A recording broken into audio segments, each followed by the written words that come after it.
Welcome to episode 9 of Radio Omnicor. I'm your host, Colleen Mclintock, and I'm joined by my co-host, Marcel Harper. As always, you can find all our podcasts on iTunes or on our website, www.omnicor.co.za/podcast. We're thrilled to host Professor Hennie Kriek today in this episode, and we're going to take a really deep dive into what's happening in the assessment industry currently in South Africa and globally.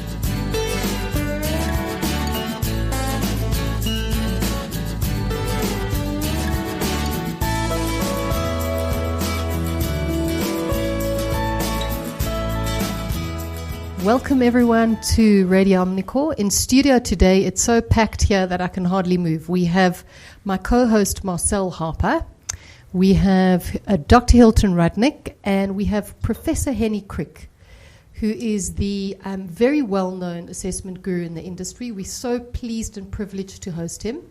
He is the current CEO of TTS and chair of Association of Test Publishers and so much more that if I started reading, Prof, we would be here for the whole podcast.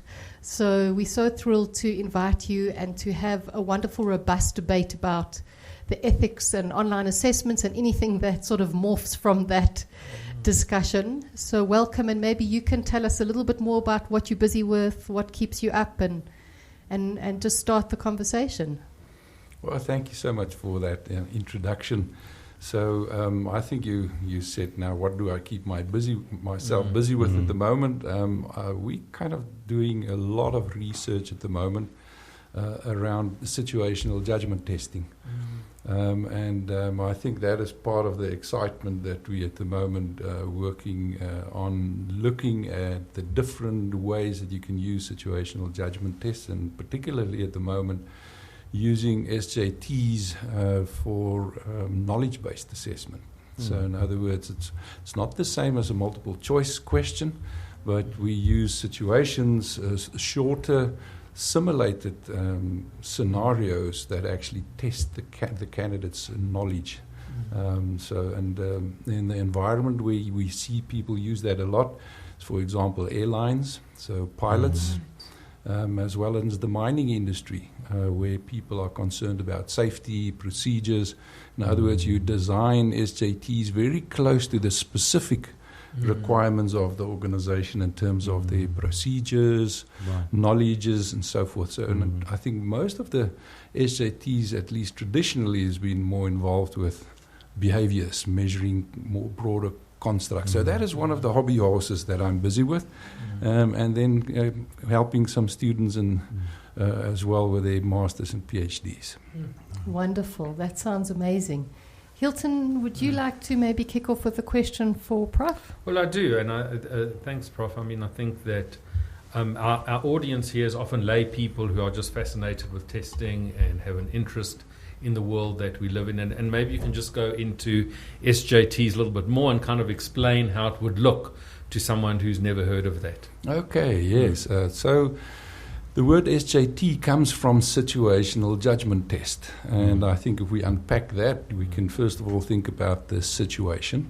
So what we as IO psychologists will do is to actually visit a company, understand maybe certain critical events or situations that played out in that organization, and then to analyze that and get experts or then subject matter experts or people that are been in that role for many years to actually rate that scenario and what would be different ways to handle that.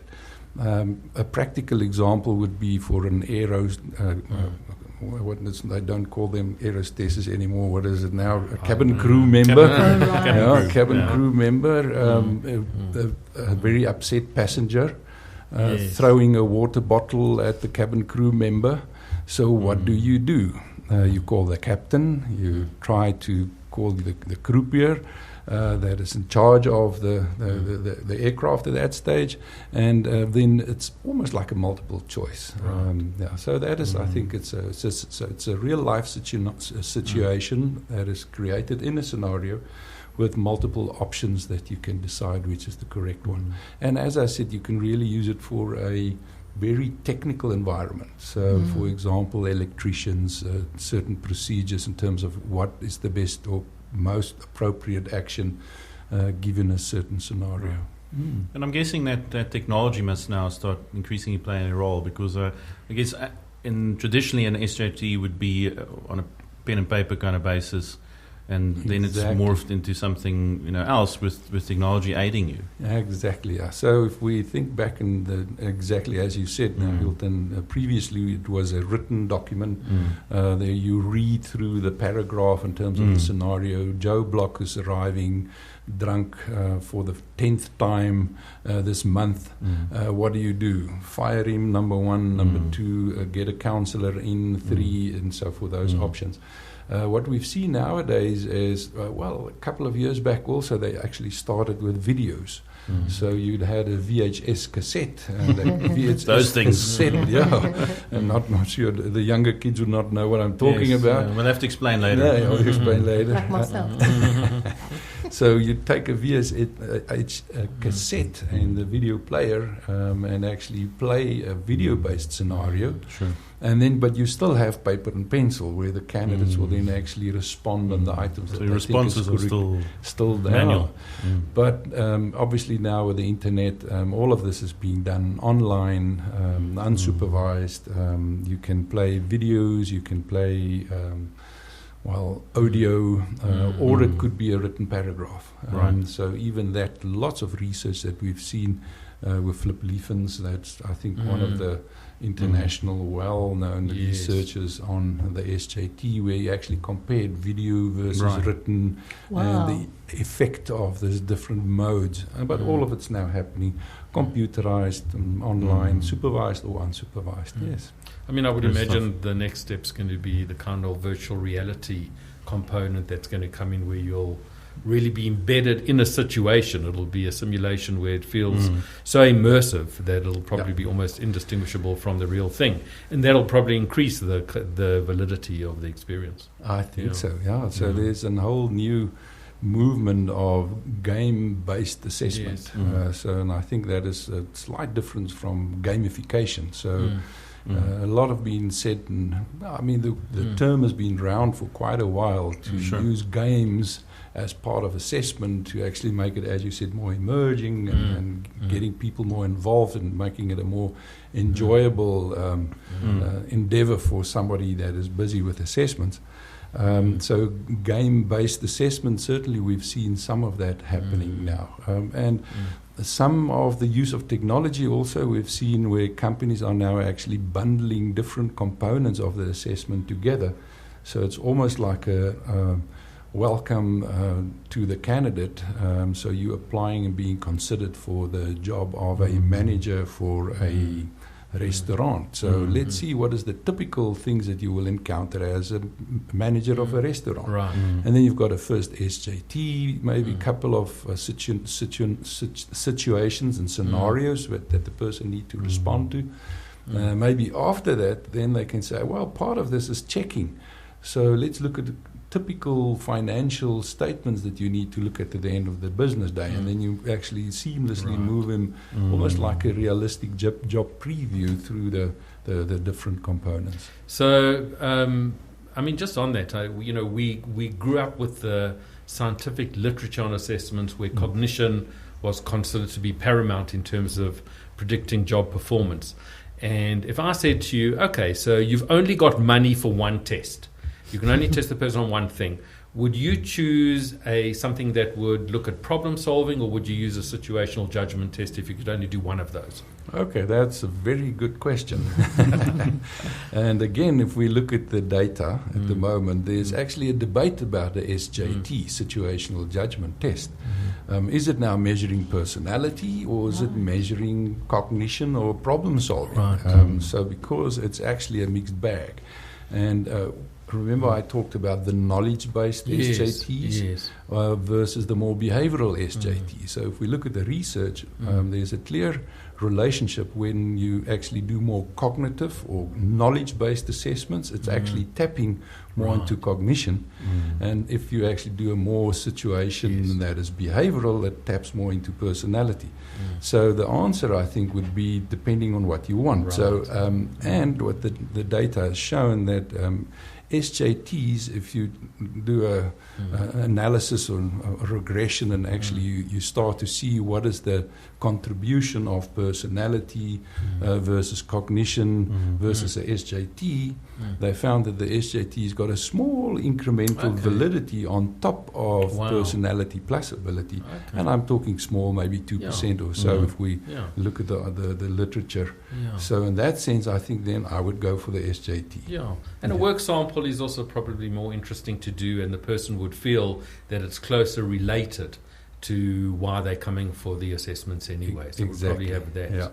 So, but I think we talked about all the positives of SJTs, but maybe to look at the other side of the coin, it is expensive. In other words, to develop and design. So you're actually developing an assessment from scratch. So you need to look at the reliabilities. You need to make sure that the items are functioning properly.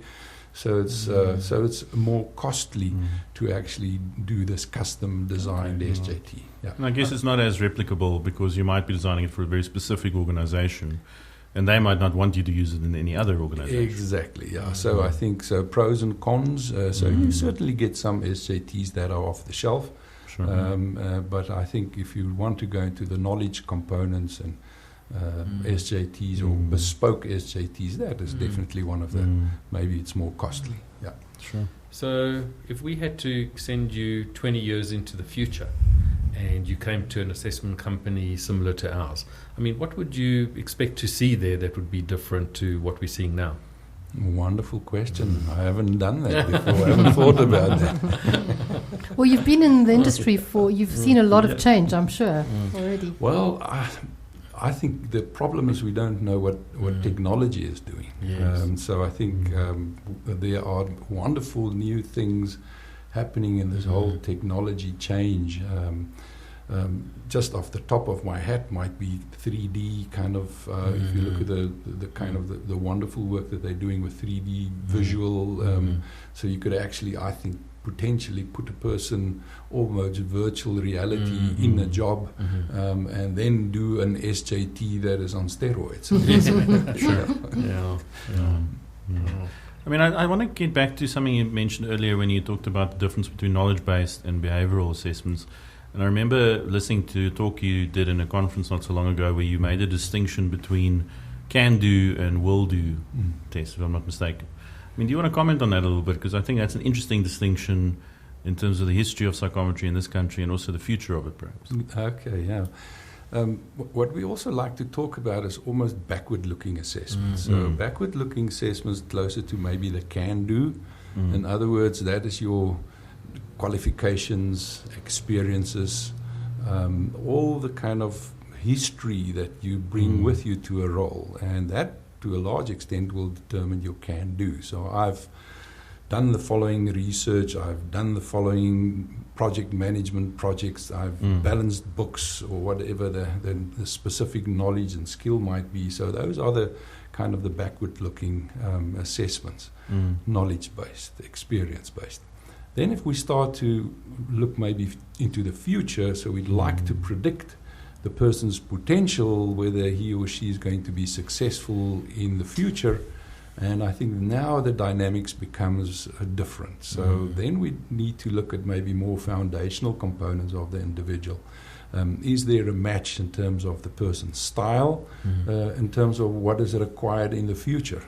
So I've just read an article about succession planning and how some would argue that you actually need to look at the organization's strategic plan up to 5 years in the future, thinking in terms of what would be the competencies required of these senior managers, looking almost like your question, what will assessment look like in 5 years from now or 20 years from now?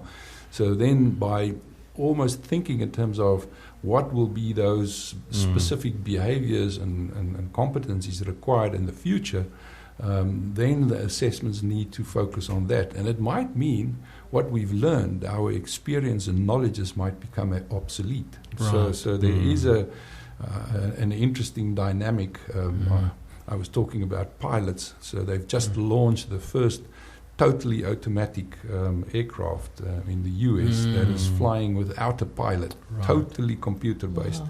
So, I mean, looking 20 years in the future, that occupation might look very different than what we might know not even today. exist. Exactly. Or And that goes for probably a lot of the kind of knowledge-based occupations as well. I mean, even things like medicine and law, that algorithms can actually work a lot better than humans in kind of getting to the right answers. Will psychologists be around?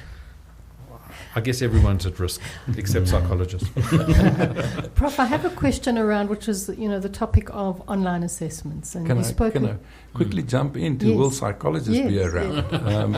I read an interesting article about exactly this in terms of what will the technology changes, and exactly as you said, the knowledge-based is under threat. And I can't remember where I've seen it, but they've actually done an analysis looking at the different occupations and the high-touch occupations. In other words, service industry, psychology, probably will be the least impacted by technology. Because, I mean, a server in a restaurant, it will be more difficult to replace that with a robot than a bus driver. Right, exactly. Yeah, okay. Okay. Sorry, I No, interrupted. that's fascinating. So to look at the online assessments and your view around, is it ethical? Can people cheat? The whole idea of supervised, non-supervised, because I think it's a game changer in the industry, and some providers allow it, some don't, and the legalities around that. Yeah, so that is we can have a whole day just talking about online assessment. I think what is important is to realize that this was an issue in South Africa, I would say almost a decade ago. And it was internationally as well a question in terms of, is it fair?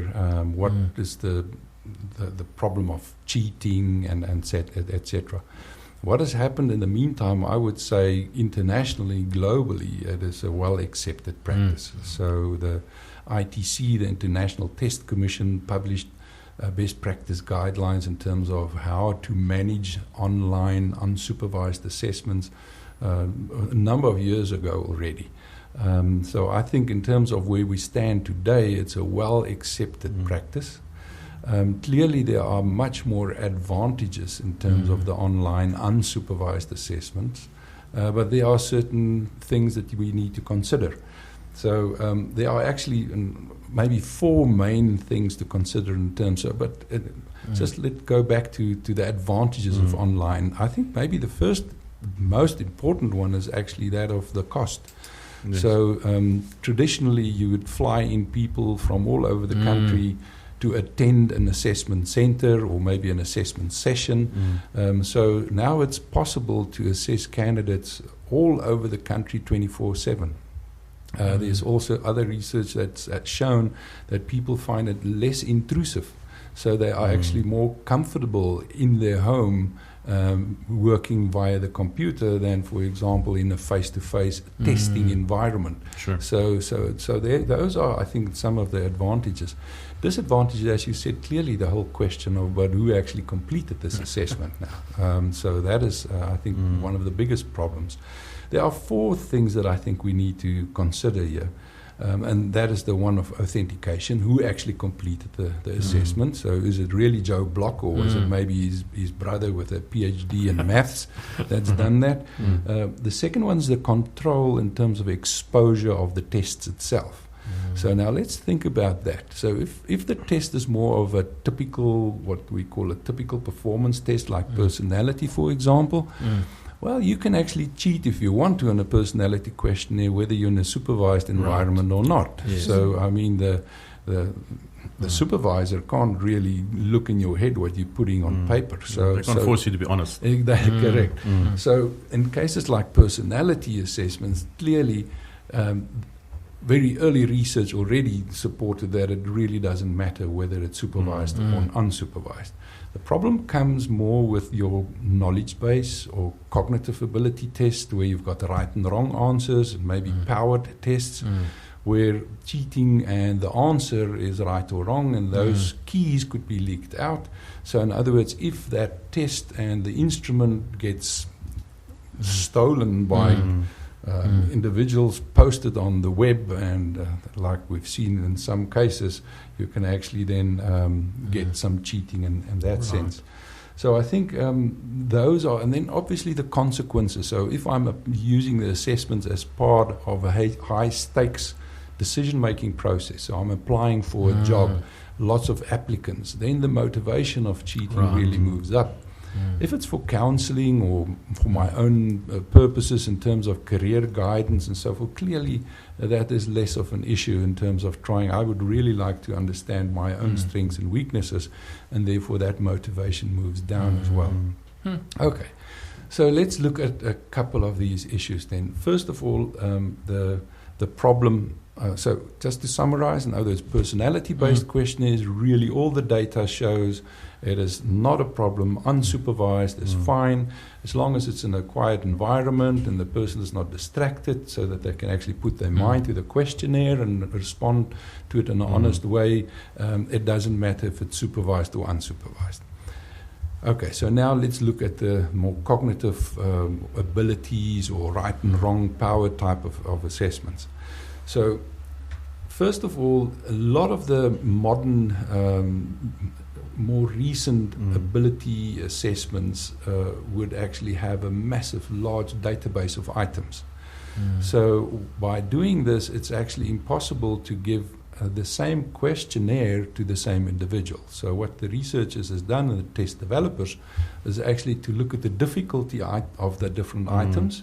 And then they can actually scramble the test so that person A and person B get an equivalent test in terms of the difficulty. In other words, the reliabilities and the validities and what we're measuring are all the same, but you actually get a parallel version. So that means that the cheating issue is actually moving away. So some of these databases could actually be hundreds or even thousands of items that will be randomly selected, or it could be more of an IRT, an item response process, where they look at the difficulty and how you responded to the item. So if you responded correctly and you do it again and again, then we can maybe give you a more difficult assessment or item. And then you got it wrong and wrong again, and then we can actually give you a more easier. So item response is one way. Adaptive, that's the word I'm looking for. Adaptive testing can actually work around that. But it means that you will get different assessments. Most of the individuals, there's a debate whether it must be kind of randomized or must it be adaptive. So again, advantages, disadvantages. But I think that solves the problem of the content being leaked out to a large extent. So now let's look about the authentication or collaboration. So that is another big problem that we've got. So Joe Block is busy doing the assessment, but we don't know whether he did it or his brother that's got a PhD in maths. Now, there are, Siegel actually wrote a wonderful article that looked at different ways to control for this. So let's think about a couple of ways that we can do it. First one, you could use a hurdle process. So you could do the cognitive ability right and wrong test online, unsupervised. If the candidate did well in that assessment, so then you can assume that he that completed a Joe will then be invited to the next phase in the assessment process. And at that point, you can actually give him a short version of the assessment and just verify that you get more or less the same responses.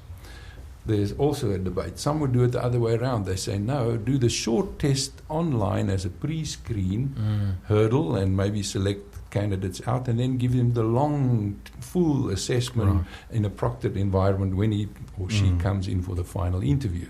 So those are kind of strategies that we've seen some organizations. So they I think Siegel refers to this as the point of reference. So in other words, you will then use the online assessment only as an initial hurdle, but the proctored environment where you do the testing is maybe the individual. That being said, I haven't seen actual studies on this, but if any one of you actually completed and recently completed a powered assessment, you know that it's highly pressurized. It is you can see almost the clock ticking. You've got 20 items to complete. So collaboration, I think, will be very small cases of that happening. So there's just not enough time to debate what is the correct answer. Exactly. So that occurred to me because, I mean, the more help you have, the worse you're probably likely to do, because it's going to slow you down. So you need to trust your brother to do it on your behalf. And then remember that if your brother and yourself did extremely poor on the test, then probably you shouldn't invite the candidate to the next phase of the assessment. And that means that you can actually then use that as an initial hurdle, and then you do the final proctored assessment. I'm guessing the other thing which I've been thinking about when we thought of this question is, because of the obscure nature of a lot of these power tests, it's not obvious who would be the best person to help you anyway. You could, let's say in your example, get your brother to fill it in, but it's not obvious that he's necessarily going to be better at it, because most lay people don't understand what these tests are measuring. You might always have thought that your brother's more intelligent than you, and you could take that chance, but maybe he's not the right kind of intelligent to do better at that test. So you need to really trust that individual to do it on your behalf. Sure. Then something that I didn't mention, there's clear data on this, is to actually include an honesty contract as part of the process. And that would mean it's just a short disclaimer or kind of a contract as the candidate starts to complete the questionnaire to say, well, you need to be honest and truthful in this process, and you're not allowed to get anybody else to help you. And if we find out that you use somebody else, there are built-in checks in the assessments, and that will negatively impact your assessment. So, and clear data that shows that is a very strong deterrent. So, some individuals will then not consider that as an alternative. Is there research on? I know there's been a lot of research done, and in fact, I know Hilton's done some research back in the old days when we were both academics on academic cheating. Has there been any equivalent studies on psychometric cheating where we have firm evidence of the prevalence of that in the real world? As a matter of fact, not. We've done research, and I can recall a number of studies. So something that we did a couple of years back, where we had an open assessment of a verbal kind of assessment, reasoning, and numerical calculations, comprehension with clear right and wrong answers. And this was in the early days before we could actually do the adaptive testing and large item banks. So we literally created 3 parallel assessments, so a test A and a test B, and then we randomly provided the test A or test B to the candidates. And then we had a fallback test C that was parallel as well. And then, so if you had to reset a person maybe 3 times online, then you will eventually work through level A or test A, test B, and test C. So our hypothesis was that the candidates would not realize that it's actually 2 parallels. It just looks constantly like different items. Well, we did that for almost 4 to 5 years with a very large organization in Johannesburg with literally hundreds and thousands of applicants. And that was kind of, just as I explained, an early first hurdle. Can the person do basic calculations? And then if that was a low score, the candidate will not be invited to the next phase. So what we tested then is, so if there was cheating or collaboration and items leaking out, clearly those scores would start to move up higher and higher and higher over time. And we plotted and followed that trend, and there was really virtually no movement whatsoever in terms of an increase in the scores. And we've done that in the South African context, and I know of 2 similar studies that was done in the US by even the old Provisor group that is no longer existing. Okay. Hennie, it's interesting just talking about all this stuff, because it seems in some way like the rapid increase in technology and the kind of real progressive thinking around assessments is in some way a little bit at odds with the regulatory environment and the kind of power authorities that regulate testing in this country. I mean, I wonder if you would have any comment on, just kind of the difficulty of trying to move forward while there seems to be forces kind of holding it back. I mean, am I right in that, or? I think that is, part of the problem of regulations is that you typically try to protect the public and guide the profession. But I think what happened over the last decade is that bundled into the whole issue of the technology revolution, I think the regulator just couldn't keep up with the changes. So, and I can use this example. Previously, you had to buy a CD or a big LP, long play record, and you could either buy that and you get all the tracks, but you want only track one, but you're forced to buy the whole thing. So a lot of the kind of assessments that we actually traditionally bought was this kind of packaged assessment. So you get all the scales and the whole package, and that's part of the battery. You don't want all of that, especially in the personality environment. With technology nowadays, you could go online and you can buy a single track, and you can compile your own playlist as you want to. So going into the future, I think we're going to see more of that. So almost like an interactive building, creating of your specific needs. Now the problem comes in with the regulator then is if you certify a test as valid and reliable and not biased and so forth, then you've done that for the test itself. It's like medicine. Right. So we've now certified this as a Schedule 4 test, but that is not the problem. I think the real problem is how it's being used. And I think that is the problem where we are faced with. So even if it's a non-registered test or a registered test, it could be abused and misused in the final instance. So I don't know what is the answer to this. If you look at our regulations, it's clearly the most regulated testing environment in the world. Second, we've got Norway and Sweden that's also now started to look at classifying of tests, but that is not by law. Theirs is like a Bureau of Standards, and you'd voluntarily send in your assessment to be classified as a Bureau of Standards, so it's got 3 stars or 5 stars.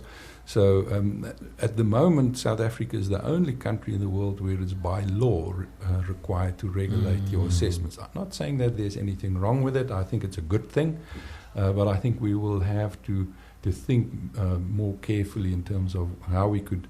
I think we all want to, in the interest of better assessment. We want better practice. We want to make sure that we help organizations to make better decisions. We don't want to be unfair and biased against any individual. So I think that is all what we're trying to strive for.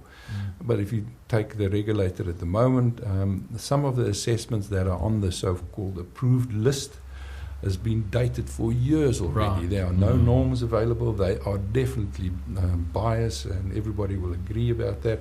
The list, certified list, as far as I recall, was August of 2014 was the last date it was published. So again, if we talk about technology and the improvement of things happening since August and now 2014, we've got lots and lots of other developments and tests that's been published that is not on the list. So that's a great place to pick up a little bit more, Hilton, around the discussion that we were having. So do you want to? Yeah, I think, you know, Hennie's travelled widely. He's lived in the States, and it would be very interesting to kind of hear the differences of approach to assessments that you saw in the States and that you saw in South Africa. It feels to me like we're a little bit behind in some way. And I'd be very interested to hear how testing is used and the differences that you saw there in your experiences in Princeton. I think I've got good news that in that sense, I don't think we're behind. As a matter of fact, I think we're ahead. But there are a couple of, let me try and qualify this. In the US, they've got very strict legislation in terms of the EEO, Equal Employment Opportunity legislation. So very similar to our EEA or Employment Equity Act. Right. So very similar in that sense. But their legislation clearly is much more advanced than ours. So what we've seen in the US is almost 2 different types of focus on assessment. So large volume mass assessment, where you can think of places like Macy's or Best Buy, that's large retail stores that will literally assess 2 million applicants per year. So you can imagine that possible unfair discrimination with 2 million applicants. Walmart is constantly also being challenged. Coca-Cola, a couple of years back, got challenged in terms of their assessment practices and recruitment practices in terms of unfair discrimination and potential bias in the processes. So that is one area where you really see a lot of research, but it will be extremely high volumes. And that means that they can afford very sophisticated IO psychologists doing lots of detailed research around the bias and possible regression analysis, and to ensure that there are no systematic discrimination against any population groups and so forth. So large volumes, really. Most of those assessments, I must say, is also then custom designed specifically for that organization. Right. So if it is Starbucks restaurant managers, there will be a custom developed assessment for Starbucks, and then they assess 2 million people in that process. So it's very different to what we've seen here. Then there's almost in the middle where companies are just too scared to use assessments because they're scared that they could be sued for unfair discrimination, etc. So there's almost like a vacuum in the middle of the organizations. But then you can get lots of work again at the top of the business, so the C-suite and senior executives, where they will use traditional assessment centers, very thorough kind of personality-based assessments, role plays and so forth. But then the volumes are not that high where you can actually do some proper statistical, and probably becomes more of a political appointments at that level. So I think that is different to what we see, well, in South Africa to a large extent, and Europe, UK, as well as Australia. So what I said, I think we're doing a better job is that lots of our organizations in South Africa would use assessments from the entry level all the way up to the top in the organization. And I think we've got so much data available that shows that good objective assessments outperform interviews, and actually is a valuable tool that can be used to help organizations to make better decisions. So I think in that sense we are almost in a better position doing and using assessments effectively in organizations, from succession planning, proper placement, and so forth. But we also see really well-known companies in South Africa who won't use assessments. You know, they'll say, we don't do that in our company, or we anti it, or we're nervous of it.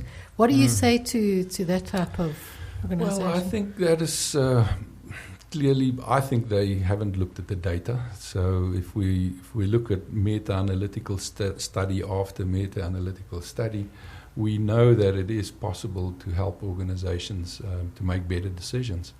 That being said, there are a couple of things that helps the utility of assessment. So it's not always assessments that you need assessment. So some IT companies will clearly say, the last thing that I want you to is select out any of my candidates because I need all of them.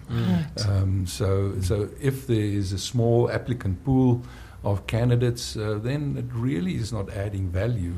So in cases like that, I think it might be not worthwhile even considering doing further assessment apart for developmental purposes, maybe to do assessment for feedback and growth and coaching and so forth, but not as part of the decision-making process.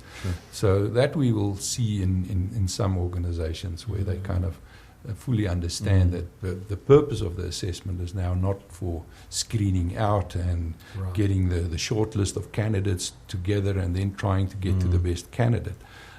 So in certain cases, I think it might make sense not to use assessments, but maybe for a different application.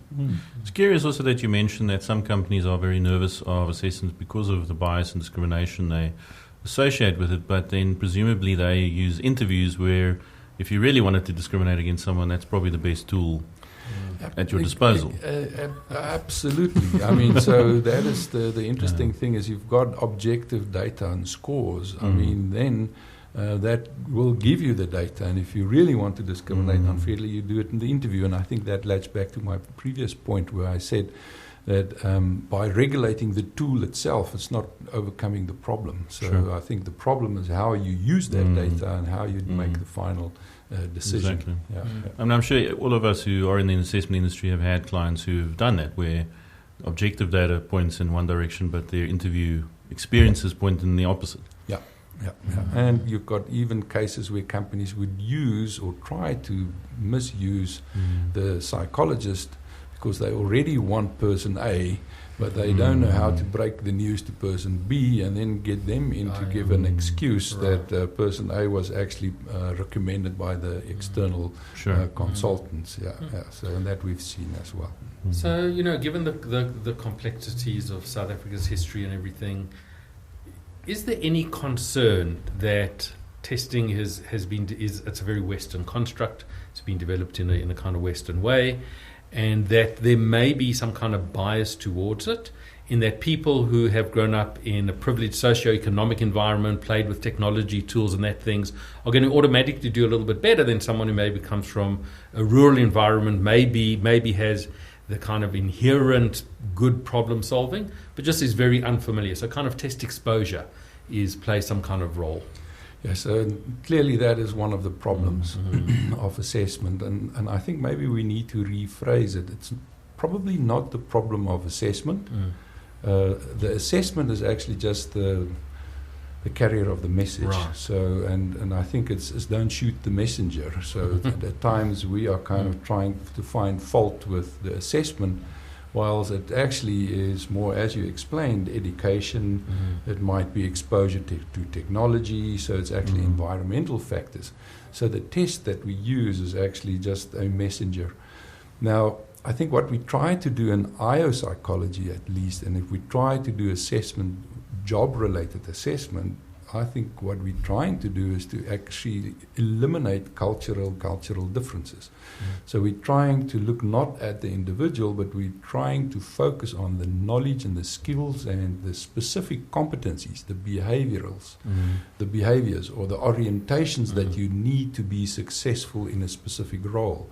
So if you take an air traffic controller role, for example, whether that is in Kenya or South Africa, New York City, JFK, the skills and the competencies required to be able to manage a highly sophisticated environment with lots of moving parts, high level of complexity, that is the same. Doesn't matter anywhere in the world. So what we're trying to do then, for example, with the assessment of air traffic controllers would be to pinpoint exactly those cognitive skills that we need, and then to assess that in terms of the applicant pool and identify those candidates. So I think it is a problem, but I think it's more a problem of society than a problem from the assessments.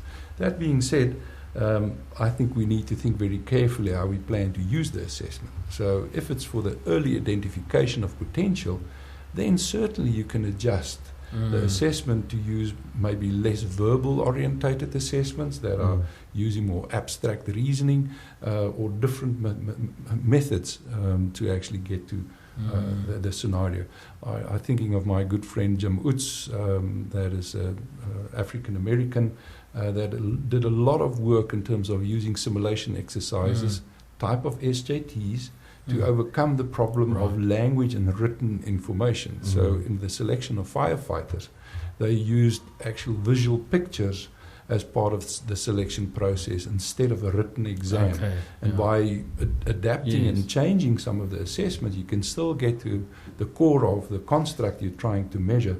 But as a firefighter, really, do you need to be able to write sophisticated long reports? No, you need to have an inclination to a natural tendency to understand how you're going to attack a fire, and that is what he's done in those kind of assessments.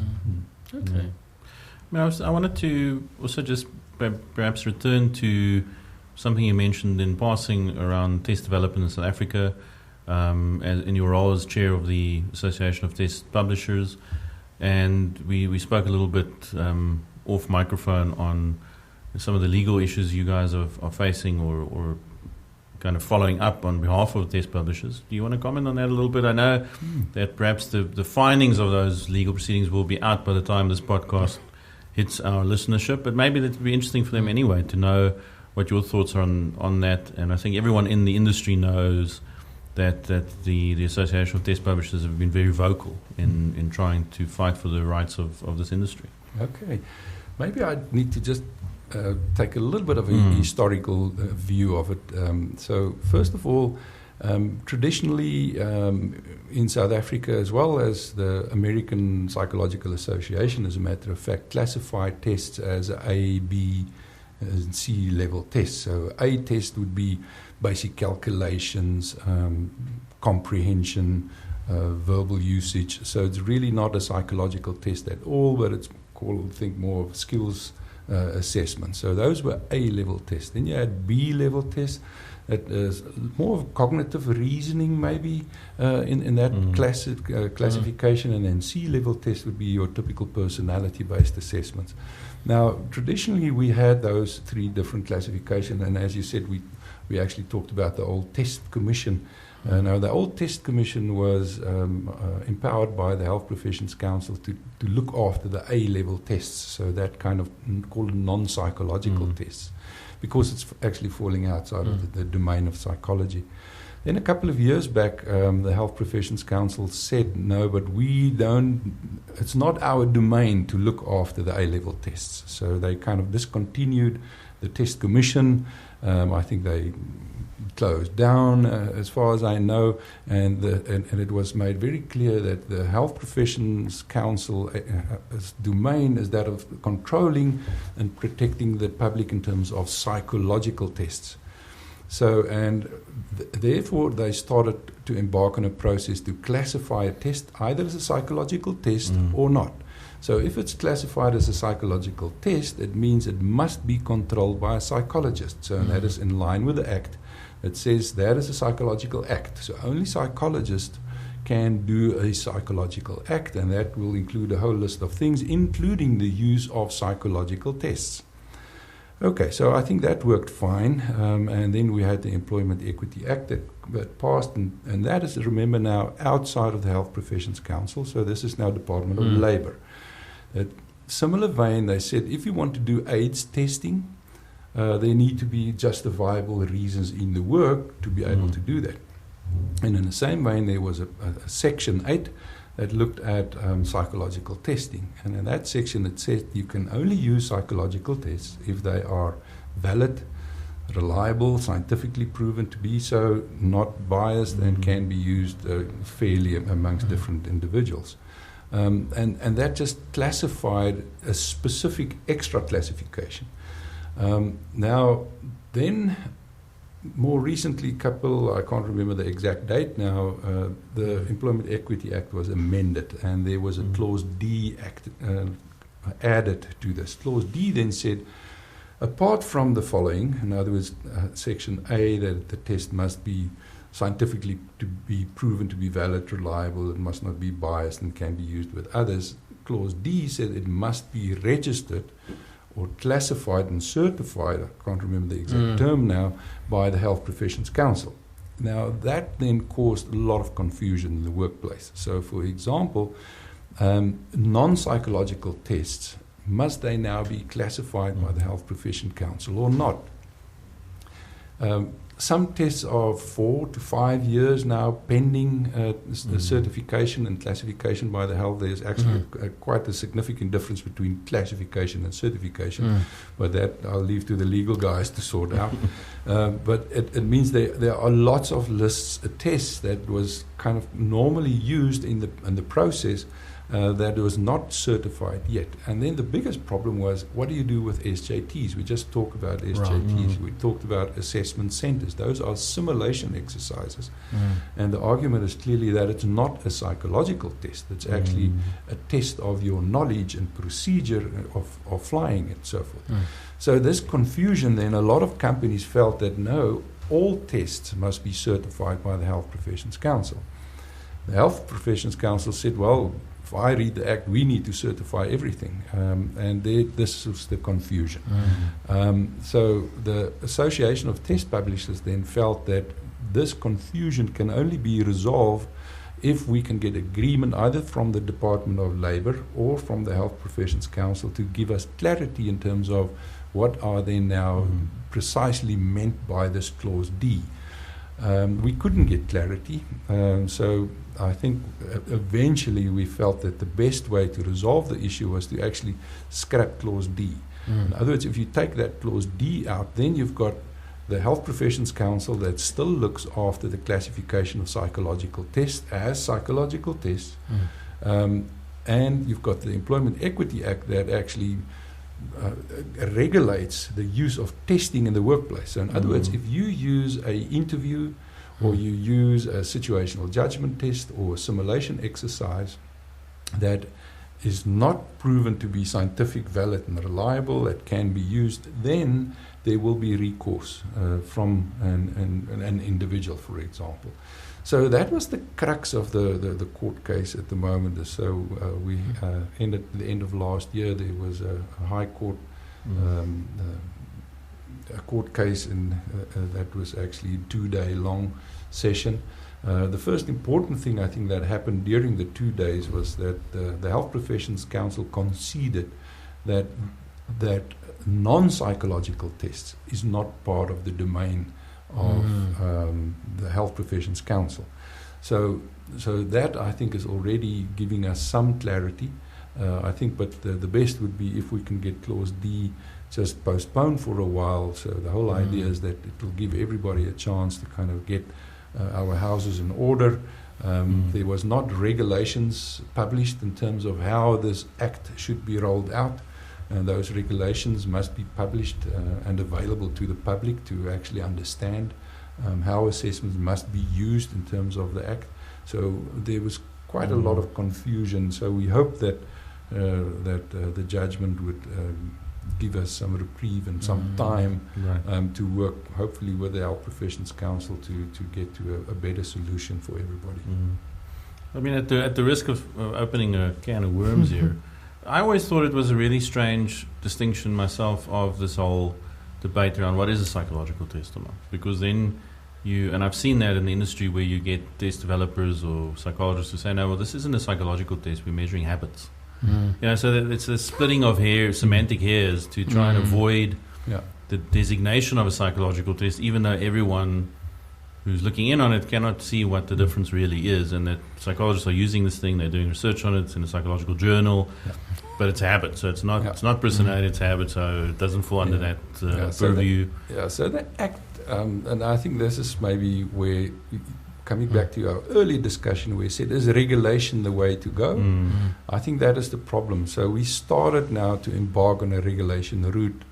And at the moment, the regulation that we've got, the Act as it stands, the Psychological Act, specifies if you measure psychological constructs. So a psychological construct is well defined. I mean, it's personal, and they're actually listed in the Act. So it's if you measure personality, cognition, interests, a whole list of typical psychological constructs. So I think what people are doing is they say, well, if whatever I'm measuring is not listed in this listing, I'm safe. Okay. So I think that is their reasoning behind it. So back to how can we regulate this better? I don't know. We need to look at maybe other international models, as I said. So the Swedish and the Norwegian model is maybe, I think, a better option where you've got a voluntary bureau of standards that can actually certify your assessments, and that assessments are then getting actually a thumbs up from a committee of experts. But it just makes it impossible. If you think of an interview, a line manager that asks us a question, so why do you want to join my organization? That's a typical question. I think one of those golden thread questions. So why do you want to join ABC? And the whole purpose of that question is to get the person's motivation. So you psychological. So you're tapping into a psychological construct. So, I mean, if you really take it to the letter of the word, of the act, then it means that all interview questions must be certified by the Health Professions Council. That obviously it was not the intent of the whole purpose. So, Prof, it occurs to me when I'm listening to you just how much you've done for the industry and how committed you are to really making it work. And I'm just wondering, what are your career highlights as you sit here? What are the things that stand out for you personally that you're proud of and you feel were real high moments for you? Well, I think maybe what made me really proud was to be approached by the then SHL. They also don't exist anymore. They've been bought over by another big group. They was bought over by CEB, and they now been bought over by Gardner. So in the early days, I think what made me really proud was to be able to still be an active academic, although it be more part-time, but at the same time really get involved in the assessment industry and seeing visibly how we can make changes in people's lives, how we can impact organizations. We can really visibly and statistically show improvements in their effectiveness. So there are a couple of case studies like that I can think of. But I think then what made me really proud was after almost 16 years of building an assessment practice in South Africa to be invited by the international group at that stage, SHL, to head up their offices in Canada and the US. So that was kind of really an adventure, I would say.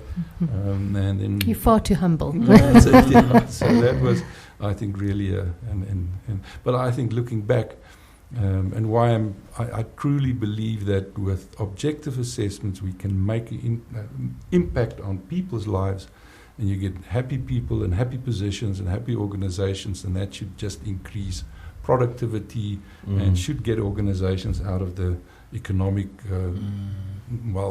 difficulties that we're in at the moment. Right. Yeah, look, I think it's true. We all believe in this industry. I mean, I think we're all equally cognizant that there's flaws in the way testing is sometimes used, the selection of tests, and we all want to test responsibly. And in a way, I'm kind of an advocate of a free market economy where there's less regulation, where the onus is on the companies to provide good products that are thoroughly researched, and if you can stand by those things and show the kind of difference that they make inside organizations, then you're doing fine. I mean, for me, regulation gets in the way of that. It turns into some kind of bureaucratic endeavor, and I don't think helps the country in the way that it's intended.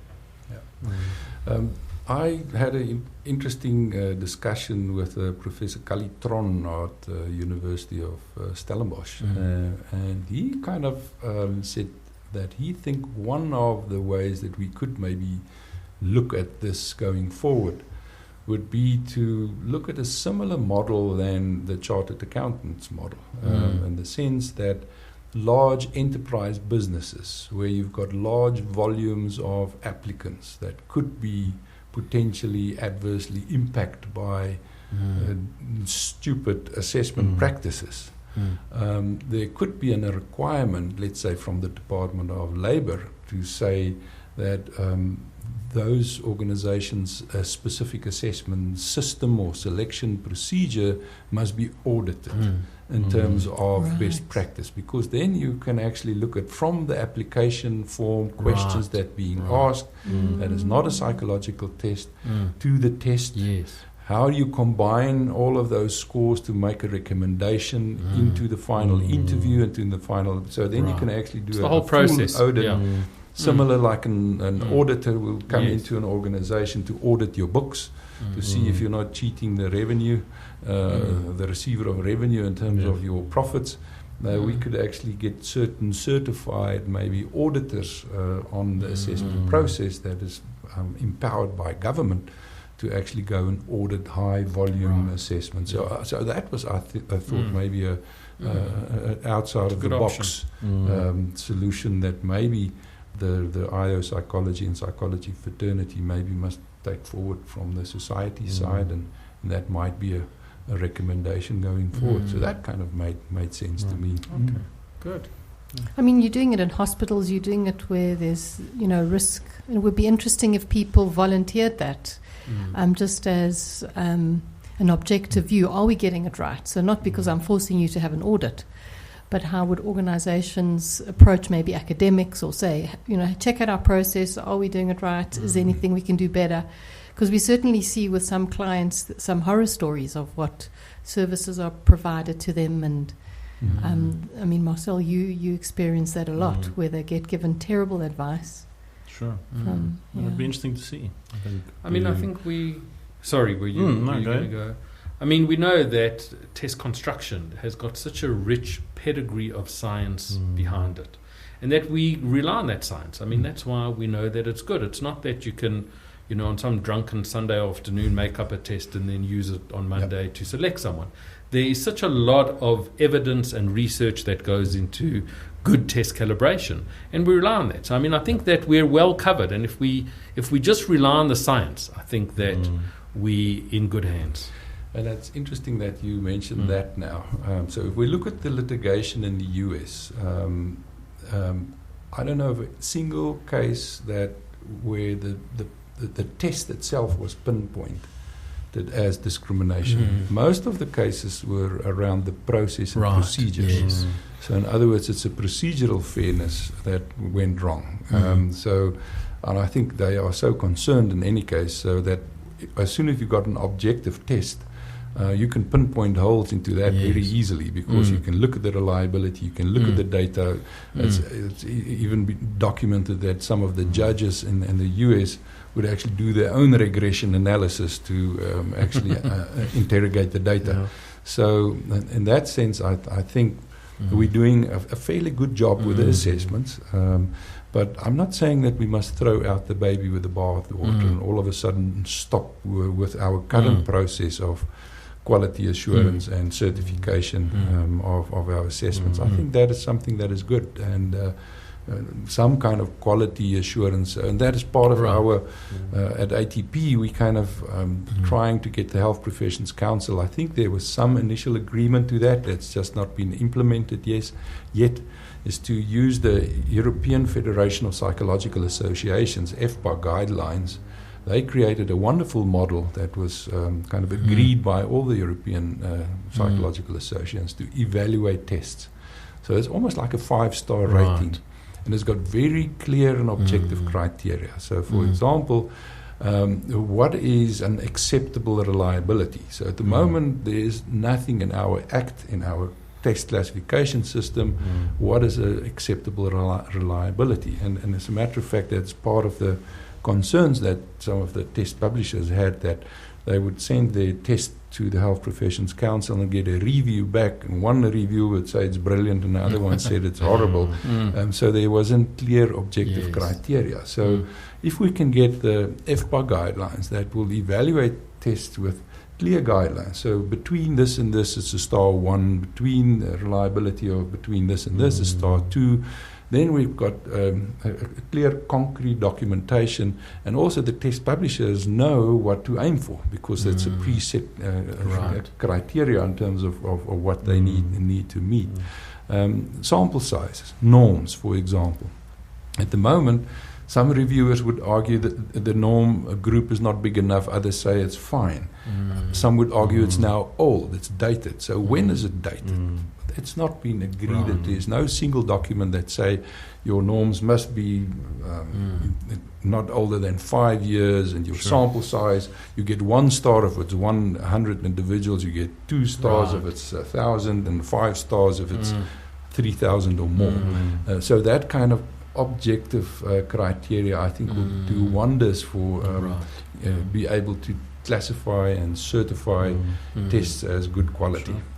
It also strikes me that there's almost not enough talk about the opposite of assessments, where if you are an organization who's going to rely solely on interviews, what are the social psychological biases inherent in those interactions, and that we can pull apart some of the practices in assessment construction, but the alternative to assessments, being the traditional interviews, is not often seen as the most unreliable thing to do, given how much bias and just general cognition, social cognition is happening in those encounters. And again, that is where I think the auditor in large organizations could do a wonderful job by just visiting what is the process. Have you got even some agreed questions that you ask the candidates, or is that everybody just ask whatever he likes? I mean, and by looking at the trends, and that could be even forced down, I think, by regulation to say, well, we'd like to see your trend in terms of candidates that you interviewed, in terms of a flow analysis of percentages accepted and interviewed and so forth. Well, I think that's a great place to end. Although we have many more questions to ask you, the time has just flown. Thank you so much, Prof, for coming and taking us on a boot camp of the history of assessments in the future. And we really appreciate your time. Thank you so much for the invite. I really enjoyed it. Thanks a lot. Thank you.